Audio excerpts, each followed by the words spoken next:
उसकी आंखों में फैला काजल बातों से कर। हैव यू एवर वंडर्ड हमारी एक आंख 7.5 ग्राम की होती है. I'm going to explain the main parts of the eye today. So the first part is called cornea. It is a transparent outer layer of the eye that allows light to enter. तो ये वो part है हमारी आई की outer layer में होता है और ये इसमें सारी लाइट जो है वो एंटर होनी है. ठीक है, कॉर्निया. उसके बाद आ गया आइरिस. आइरिस जो है वो हमारी आई का कलर्ड पार्ट है. जितनी जितनी पिगमेंटेशन कम ज़्यादा है उसके हिसाब से हर एक की आई का कलर अलग होता है. तो आइरिस जो है वो क्या कंट्रोल करता है, वो कितनी लाइट हमारी आई में एंटर होनी है उसे एडजस्ट करता है bye adjusting the size of प्यूपिल. तो अगर मान लो डार्कनेस है तो लाइट कम है तो हमारा प्यूपिल एक्सपैंड कर जाएगा. ऑन द अदर हैंड अगर लाइट ज़्यादा है, बहुत ज़्यादा अमाउंट ऑफ लाइट है, काफ़ी ज़्यादा बल्ब्स लगे हुए हैं तो प्यूपिल जो है वो वापस जो है अपनी शेप ले लेगा और इस तरह से एडजस्टमेंट होती रहती है जिससे हमें हमारी आइरिस जो है वो लाइट की जो अमाउंट है उससे एडजस्ट करता रहता है विद हेल्प ऑफ प्यूपिल. तो प्यूपिल क्या है, ये ओपनिंग है हमारी आइरिस के सेंटर में. आइरिस के सेंटर में एक छोटी सी ओपनिंग है, वो प्यूपिल है. मेनली ये वो आई का हिस्सा है जिसने लाइट को पास होने में हेल्प करनी है. ठीक है, उसके बाद लेंस आ गया. लेंस जैसे कि आप जब भी आइज़ में जैसे मान लो कोई डिफेक्ट हो जाता है, मायोपिया या हाइपरमेट्रोपिया या प्रेसबायोपिया, तो जो भी उसे क्योर करने के लिए जो भी लेंस की ज़रूरत होती है वो आपको प्रोवाइड किया जाता है बाय द ऑप्टिशियन. इसी तरह से जब आप हेल्दी होते हो, आपकी आइज़ बिल्कुल ठीक होती हैं, तो हमारी आइज़ के अंदर भी एक लेंस होता है. जब तक वो प्रॉपर विजन दे रहा है, प्रॉपर फोकस उसका ठीक है, तब तक हमें प्रॉपरली हर जो इमेज है वो अपनी जगह पे शार्प उसकी इमेज नज़र आती है. But whence it gets defected we need to go to the optician. तो लेंस जो है वो एक फ्लेक्सिबल ट्रांसपेरेंट सा स्ट्रक्चर होता है. ये आइरिस के बिल्कुल पीछे है. ठीक है, ये क्या करेगा, ये फोकस को जो है उसकी शेप को चेंज करके जो लाइट है उसे रेटिना तक पहुंचाता है.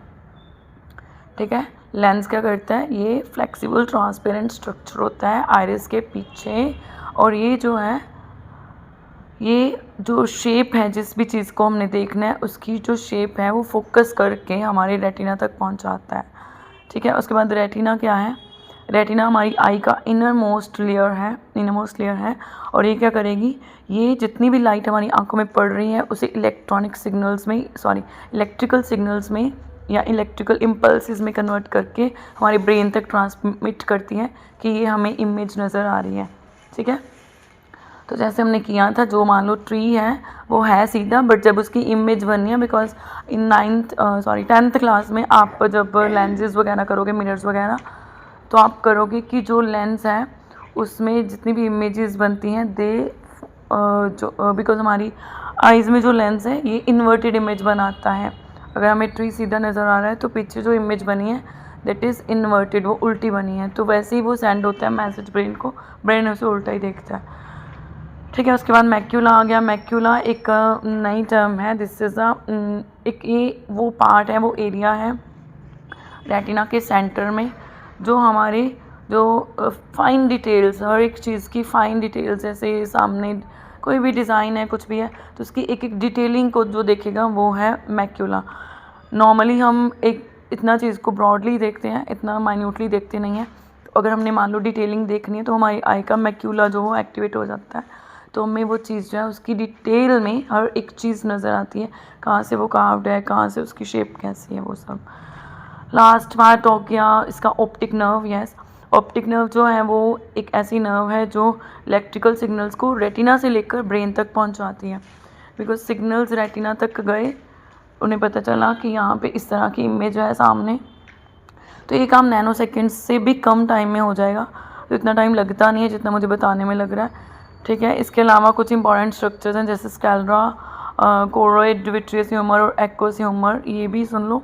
तो स्कैलरा जो है वो वाइट सा एक आउटर लेयर है हमारी आई की, जिसने हमें हमारी आई बॉल को प्रोटेक्शन दी हुई है. जितनी भी ये जो वाइट प्लेट हमारी आईज़ के अंदर है दैट इज़ स्कैलरा, जिसके अंदर आई बॉल आराम से इधर उधर जा रही है. फिर उसके बाद कोरोइड आ गया. कोरोइड जो है, जितनी भी ये छोटी छोटी ब्लड वेसल्स आपको आइज़ में नज़र आ रही हैं वो कोरोइड है.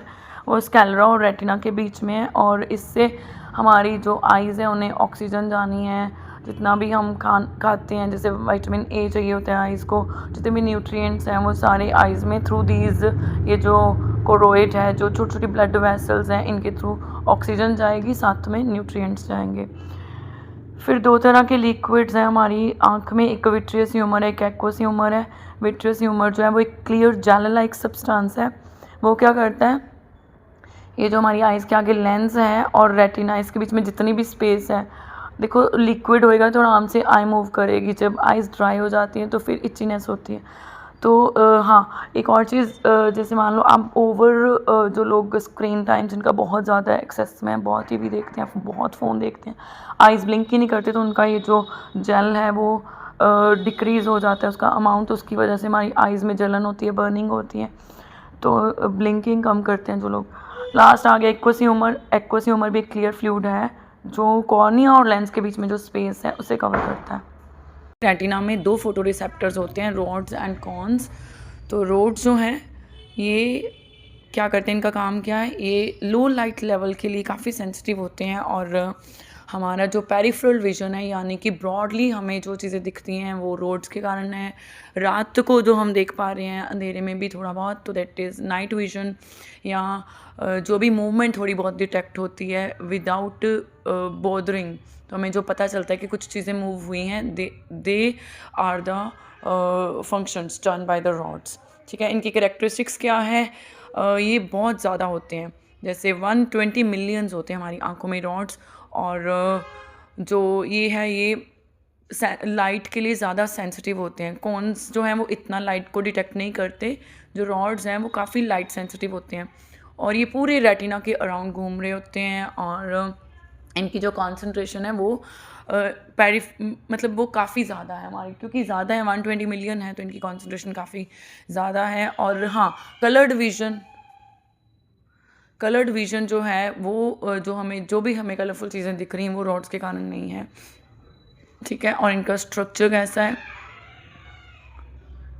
इनकी स्ट्रक्चर है सिलेंड्रिकल और इसमें पिगमेंट भी होता है जो लो लाइट के सिग्नल्स को कैच कर लेता है। अगर कॉन्स की बात करें तो कॉन्स जो है वो जितना भी हमें कलरफुल चीज़ें नज़र आ रही हैं वो कॉन्स ने दिखाया। कॉन्स हमें सेंटर वाली चीज़ पे ज़्यादा फोकस करता है, सामने जो चीज़ें दिख रही हैं, आसपास जो भी दिख रहा है, हम जब सामने देख रहे हैं तो साइडों पे जो भी हमें विजुलाइज हो रहा है कि इधर अलमीरा है, इधर विंडो है, कर्टन है, जो भी आपको दिख रहा है वो सारी चीज़ें रॉड्स दिखा रहा है। कॉन्स आपको बस सेंट्रल विजन देता है और इसका भी काफ़ी खासा अमाउंट है हमारी आइज़ में, अराउंड 6 मिलियंस होते हैं और ये लेस सेंसिटिव है, यानी कि लाइट को ज़्यादा पसंद नहीं करते और ये हमारे मैक्यूला में होते हैं। इनकी जो कॉन्सेंट्रेशन है काफ़ी ज़्यादा होती है फोविया में और ये कलर्ड विजन के लिए रिस्पॉन्सिबल है। इनकी स्ट्रक्चर कोनिकल होती है और इसमें तीनों पिगमेंट्स में से कोई ना कोई एक होता है, लोप्सिन, मोप्सिन या सोप्सिन में से। ठीक है, और ये जो है ये डिफरेंट कलर की जो वेवलेंथ्स हैं उन्हें डिटेक्ट कर लेते हैं। ठीक है, अगर हम ब्रॉडली कंपैरिजन करें तो रॉड जो हैं वो लो लाइट भी डिटेक्ट कर लेते हैं, पेरिफेरल विजन देते हैं, कौन जो है वो कलर्ड विजन देते हैं। नंबर रॉड्स का 120, कौन्स का 120 मिलियन और कौन्स का 6 मिलियन। सेंसिटिविटी इसकी हाई है रॉड्स की और कौन्स लो सेंसिटिविटी है इनकी। लोकेशन ये पूरे रेटिना में घूम रहे हैं और कौन जो है वो मैक्यूला और फोविया में। स्ट्रक्चर इनका सिलेंड्रिकल और कौन्स का जो रॉड्स का स्ट्रक्चर है वो सिलेंड्रिकल और कौन का जो स्ट्रक्चर है दैट इज़ कॉनिकल। ठीक है, कौन से ही कॉनिकल आ गया, तो हम इन शॉर्ट कह सकते हैं कि रॉड जो हैं वो लो लाइट विजन के लिए बने हैं और पेरिफेरल डिटेक्शन के लिए, जबकि कौन जो हैं वो कलर्ड विजन और सेंट्रल डिटेलिंग के लिए बने हैं। इसलिए दोनों का कॉम्बिनेशन ज़रूरी है, हर तरह का विजन हमें देखना होता है, डिटेल में भी, कलर्ड में भी और दूसरा भी। तो इस तरह से ये जो दोनों तरह के फोटो रिसेप्टर्स हैं ये कंबाइन होकर हमारी आँखों में विजुअलाइजेशन का काम करते हैं। हमें जो भी चीज़ें नज़र आ रही हैं वो इनकी वजह से आ रही हैं। ठीक है, तो I don't think now I am left with any part of the eye, so I hope this is very very very clear to all of you. अगर आपकी कोई भी क्वेरीज है आई रिलेटेड तो please feel free to ask me. इस तरह की study related videos के लिए हमारे चैनल को सब्सक्राइब करें, लाइक और शेयर करना ना भूलें।